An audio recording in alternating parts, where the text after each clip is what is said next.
secara umum bahwa Wahabi itu memiliki dua segmen. Wahabi warisan historis, yang itu tidak lain adalah pecahan dari Ibadiyah, Khawarij, yang pendirinya adalah Abdul Wahab ibnu Rostom al-Wahabi. Ya. Kemudian ada Wahabi warisan imperialis. Dan inilah yang laris.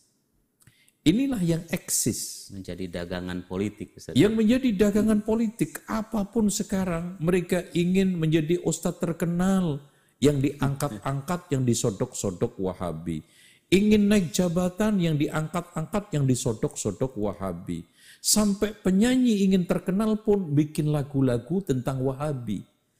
Memang Wahabi ini isu ekseksi. Sangat menarik. Sangat menarik. Dan siapapun yang ingin terkenal viral, itu bagaimana bisa menyerang-nyerang Wahabi. Mengkait-kaitkan dengan radikal, mengkait-kaitkan dengan ekstremis. Padahal kalau kita lihat, mereka yang sekarang ini ngomongin tentang Wahabi, nggak tahu menahu kalau ditanya tentang sejarahnya Wahabi itu kayak apa, dan nggak punya hubungannya sama sekali dengan Syekh Muhammad bin Abdul Wahab, ya kan gitu. Secara politik nggak punya hubungan, secara dagang nggak punya hubungan, secara nasab nggak punya hubungan.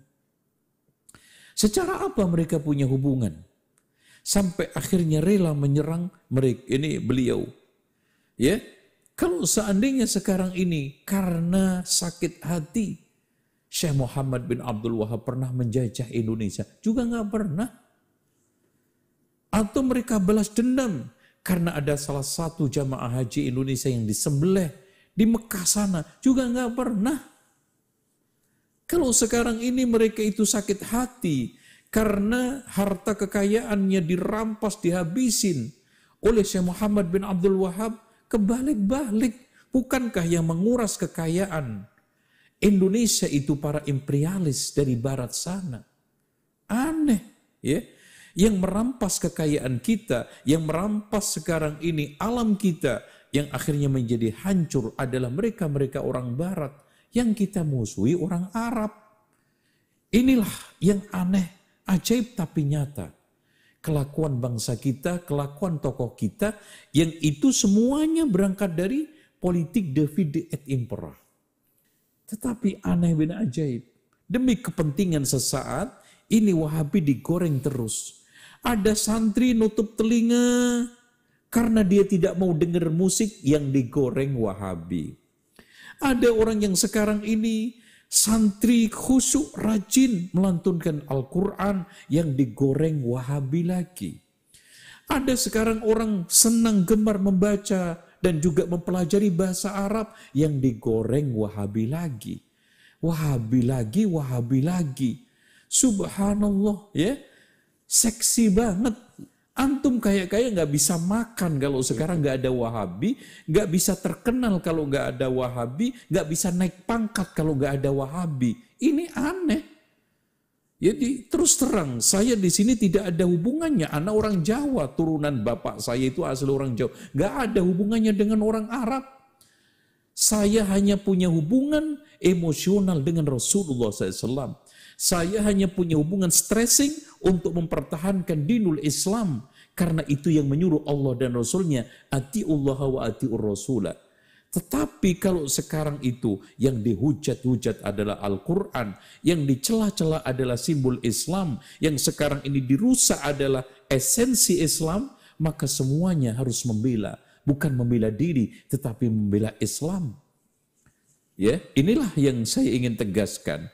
Kalau kita mencoba membaca sejarah terorisme, yang pertama kali melakukan terorisme itu non-muslim.